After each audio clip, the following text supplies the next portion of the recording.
Havenwood was the kind of town where the sound of a screen door closing used to mean someone was bringing pie to a neighbor, or children were running off toward the creek with laughter echoing between the hills. But those echoes had long faded now. The town sat under a veil of grief so thick it seemed to settle into the dust itself. It wasn't a single tragedy that broke Havenwood. It was the tragedy one that arrived without warning and left of us all. Wound that refused to heal. The tragedy had struck on a stormy night a year ago, when a fire swept through the old community hall during the annual harvest festival. What was once an evening of joy, music, and togetherness turned into a nightmare. Families were torn apart, and lives that had been tightly woven together were suddenly unraveled. Since that night, the town of Havenwood became a place frozen in time, a ghost of its former self. The main street, once alive with chatter, now carried only the low whistle of the wind. The diner's neon sign flickered, casting a weak glow over the empty booths that hadn't seen customers in weeks. The hardware store's windows were dusted over, the open sign perpetually flipped the wrong way. Even the church bell, which used to ring out every Sunday morning, remained silent, as if it too mourned the loss of faith and joy that once filled its pews in the park. The swing swayed gently in the breeze, moving back and forth as though haunted by the laughter of children who no longer came. A single pair of sneakers hung from a power line near the basketball court, a small, almost mocking reminder of the youth that once breathed life into Havenwood. At dusk, the lampposts would flicker on, lighting empty streets that no longer led to gatherings or homecomings. The silence of the town wasn't peaceful. It was heavy, suffocating. Filled with the weight of unspoken sorrow, amid this silence walked Ethan Cole, the cowboy who rarely spoke but whom everyone in Havenwood knew by name. He had returned to town months after the fire, his hat pulled low and his eyes shadowed by something deeper than exhaustion. Ethan was a man of few words, a drifter once known for his steady hands and steady heart. Before the tragedy, he'd been the town's quiet protector, a ranch hand who helped anyone in need, a figure of calm reliability. Now his calm had hardened into something else entirely. Grief sculpted into silence every morning. Ethan could be seen walking the length of the main street, his boots kicking up the dust of the same road he used to ride his horse down with a boyish grin. He didn't visit the diner or stop by the blacksmith shop like he used to.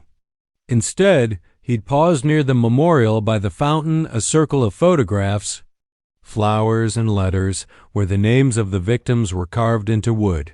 His hand would hover over a single name. Carved deeper than the rest, it was someone he had loved. Though few dared to speak her name aloud anymore, people whispered about Ethan. Calling him the town's shadow, he didn't argue in truth. He carried the same silence that had settled over Havenwood, as though he had absorbed the town's pain to keep it from collapsing entirely. His presence reminded others of what they'd lost, but also, in some unspoken way, of what still survived. Endurance through Ethan's eyes. The reader glimpses both the devastation and the faint heartbeat of Havenwood's spirit. The grief that holds the town captive is mirrored in his soul, but beneath it lies the faint suggestion of something enduring, perhaps the strength to rebuild, to forgive, to hope again. For now, Havenwood remains cloaked in sorrow, its story poised at the edge of change. And at the center of it all stands Ethan, the silent shadow of a town that has forgotten how to live, yet may someday remember how to heal. The morning Ilara arrived in Havenwood, the town still wore its grief like a heavy coat. The sun was climbing slowly over the hills, its pale light struggling to break through the mist that hung low across the main street. The wagon that brought her rattled to a stop near the faded sign that read, "Welcome to Havenwood," though the letters were chipped and half covered in dust. As if even the town itself had forgotten the meaning of welcome, Ilara stepped down, her boots sinking into the soft earth. She carried little with her, just a worn leather satchel slung over one shoulder and a bundle wrapped in linen tucked beneath her arm. Her clothes were plain, her hands calloused from years of needlework. But there was a quiet grace in the way she moved, as though she carried something precious within her despite the hardship she'd endured. She was an orphan, with no family and nowhere left to return to. Her life until now had been one of constant movement, working in small towns, repairing garments for strangers, trading her skill for food and shelter, yet something about Havenwood had drawn her here. Perhaps it was the quiet stillness she'd heard about from travelers along the road, or maybe the whisper that the town needed mending not of clothes, but of hearts. As she stood at the edge of the main street, Elara took in her first impression of Havenwood. The place was hauntingly beautiful in its sorrow. The building stood stoic but weary, paint peeling, windows clouded with dust, doors that creaked when touched by the wind. The air itself seemed to hum with silence. No laughter, no chatter from the diner, no children running across the square, only the echo of what once had been. Her heart ached at the sight. She could feel, even without words, the weight this town carried. There was a sadness that went beyond loss. It was the kind of emptiness that came when people forgot how to hope, and yet, where others might have turned away from such stillness, Elara felt a quiet pull. She saw not a town beyond saving, but one waiting for someone to care enough to begin again. She walked further down the street, passing shuttered windows and an old fountain where wilted flowers lay in offering. A small gust of wind lifted the hem of her skirt and carried a loose scrap of paper across her path. She bent down to catch it before it blew away. It was a crayon drawing, faded and wrinkled, of a family standing hand in hand beneath the words Havenwood Harvest Fair. Elara smiled faintly, brushing the dirt from its edges. Without thinking, she placed the drawing gently back on the fountain ledge, weighing it down with a small stone so it wouldn't blow away again. It was a tiny act, almost invisible, but it revealed everything about her nature. Where others saw brokenness, Elara saw something worth preserving. That small gesture, the care she gave to a forgotten child's drawing, marked the first stitch in the fabric of hope she would soon weave into the town. Later that morning, she found an empty storefront with cracked windows and a crooked signpost. It wasn't much, but she could already picture it: a sewing table by the window, a lantern casting a warm glow, the sound of her needle and thread filling the silence. She unpacked her satchel and set down her thimble and thread, as if claiming her place in Havenwood not with words, but with quiet purpose. For the first time in a long while, someone had arrived not to mourn what was lost, but to rebuild what could be. Elara's presence, gentle, patient, and full of quiet strength, was like the first stitch in a torn cloth, small, almost unseen, but strong enough to hold the promise of something whole again. Havenwood didn't yet know it, but with her arrival, a spark of hope had returned to its weary heart. The days in Havenwood had grown long and quiet, marked by the steady rhythm of rebuilding. Amid the silence, Elara found herself drawn to Ethan Cole, the cowboy who carried his grief like a shadow that never left his side. From the moment she met him, she sensed the sorrow behind his steady gaze. The way his shoulders carried more than just the weight of the world, they bore memories he refused to speak of. Elara didn't know his whole story, but she could feel it, heavy in the air whenever he passed, and though others in town avoided disturbing his solitude, she saw something different. Not danger, not anger, but her first attempt to reach him was simple. She had noticed the tear in his shirt sleeve one afternoon while he was unloading supplies near the old barn. "If you'd like," she said softly, "I can mend that for you." Ethan barely looked at her. His voice was low, polite but distant. "Ain't worth fixing, still." She noticed the hesitation in his tone, the faintest trace of surprise that anyone had even offered. She didn't push, that was never Elara's way. Instead, she left the offer hanging in the air like an open door. Later that week, She left a small bundle of thread and fabric on the fence post near his barn, tied with a simple note, "For when you're ready." It was an act so gentle, so unassuming, that it didn't demand his trust, but it planted the first seed of Itellera had a quiet gift, the kind of empathy that didn't come from words but from presence. She listened without judgment, her silences soft rather than uncomfortable. When she spoke, it wasn't to fill the air but to remind someone they weren't alone in it. Ethan, who had spent months wrapped in solitude, began to find her presence oddly steadying. She never asked about his past or the fire that had shattered Havenwood. She simply sat nearby as he worked, sometimes humming softly, sometimes helping with the horses. It was in these small moments, the shared silence, the faint brush of her hand when she passed him a tool, that his walls began to crack. He found himself watching her as she worked in the garden, the way the sunlight caught in her hair, or how her laughter, rare but genuine, seemed to carry warmth into places he thought were long frozen. For the first time in months, Ethan felt something other than emptiness. It was small, fragile, but it was something. The pivotal moment came one evening as the sun dipped below the horizon. Painting the sky in streaks of orange and rose, Ethan was repairing a fence.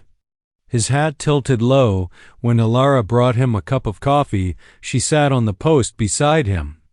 Quiet at first, then she spoke softly. "You still visit the memorial, don't you?" He froze. The question wasn't prying, it was gentle, like a door cracked open to light. He didn't answer at first, but the silence between them stretched and deepened. Finally, Ethan exhaled, his voice rough. She loved sunsets like this. It was only a few words, but they carried the weight of 1,000 unspoken memories. His late wife, or perhaps the woman he had lost, was no longer just a ghost he carried alone. Ilara didn't respond with pity or questions. Instead, she looked toward the horizon and whispered, "Then maybe she's watching with us now." That was the moment the dam began to break, not with tears, but with the quiet acknowledgement that his grief no longer had to be silent.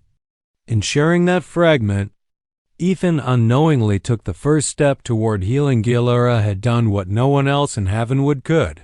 She had seen past the stoic cowboy silence and reached the heart still beating beneath it. Her compassion, patient and unforced, began to unravel the knots in his soul. And though Ethan didn't yet know it, her gentle presence would soon become the light guiding him out of the shadows of his pain. In the quiet heart of Havenwood, where sorrow had once hung like fog, Ilara's tiny sewing shop became a sanctuary of quiet rebirth at first glance. Her work as a seamstress seemed simple, mending torn garments, patching worn coats, stitching faded fabric back to life.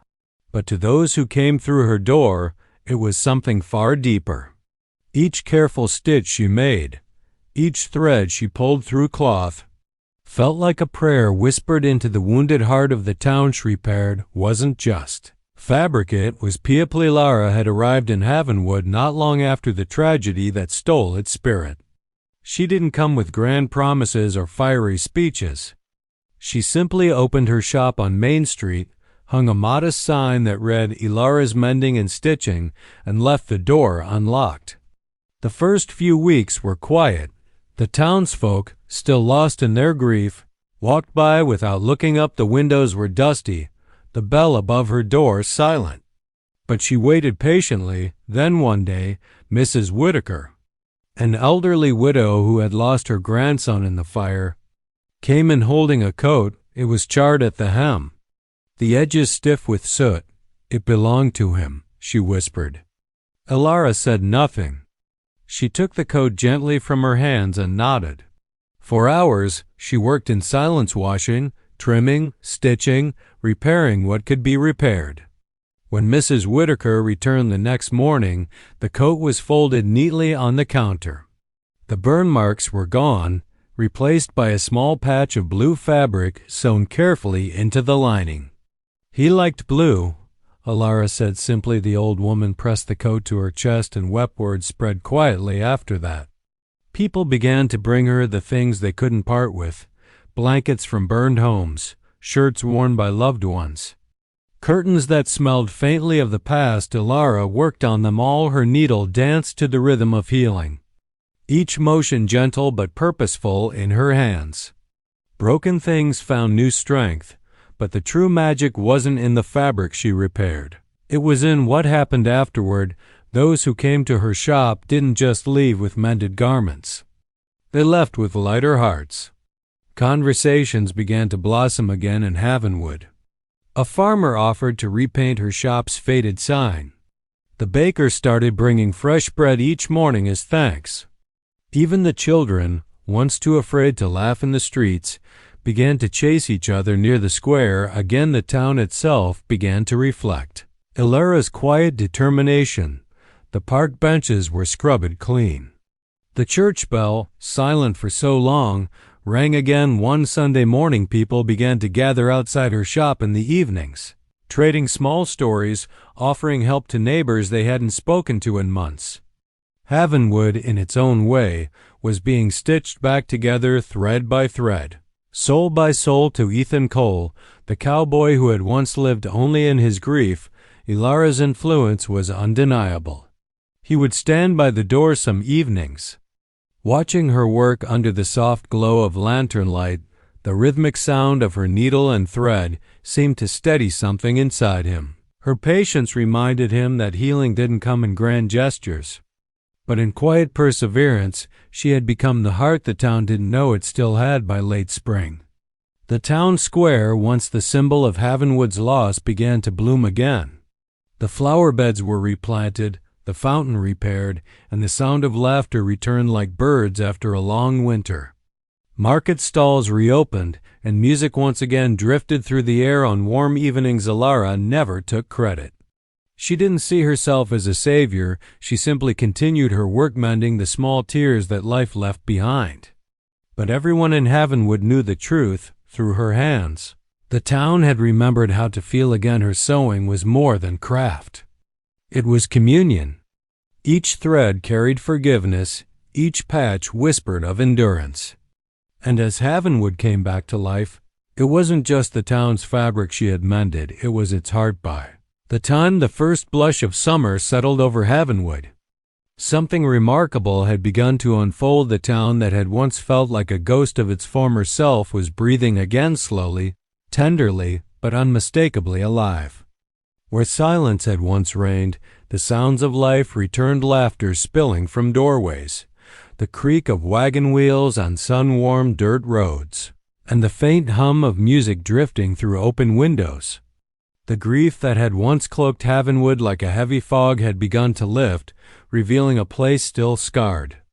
But now, glimmering with hope, at the heart of this renewal stood two figures, Ilara and Ethan, each transformed in quiet yet profound ways. Ethan Cole, the cowboy who had once walked through town as though he carried the weight of the dead on his shoulders, now moved with a gentler strength.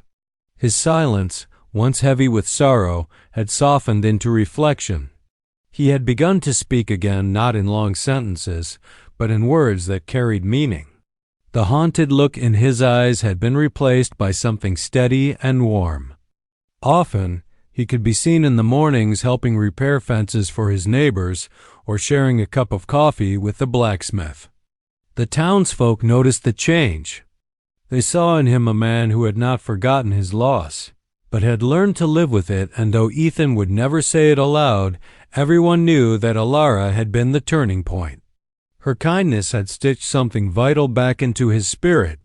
She hadn't erased his pain. Instead, she had shown him that it could coexist with gratitude, love, and even joy. Together, they represented the town's shared story of endurance, proof that broken things could still be made whole. Ilara's shop had become the living heart of this transformation. Once a quiet corner on Main Street, it was now filled with laughter, the soft clinking of teacups, and the rhythmic hum of her sewing machine. People didn't just come to mend clothes anymore. They came to share stories, to exchange small acts of kindness, to reconnect. In her gentle, steady way, Ilara had helped Havenwood remember the simplest truth. Healing didn't come from forgetting pain. but from learning to grow around it one by one. Small signs of renewal appeared across the town. The park, once empty and still, now hosted picnics and children's games. The church reopened its doors, its bell ringing with clear, hopeful tones that echoed across the valley. The diner filled again with the scent of coffee and fresh pie. And the farmer's market returned to the square, where bright fabrics fluttered in the breeze, many of them sewn by Alara's own hands. But perhaps the most touching change was in the way people looked at one another. Where there had once been guarded glances and quiet avoidance, there was now openness. Understanding. Havenwood had learned to lean on itself again, to share burdens, to celebrate small victories, to simply be together.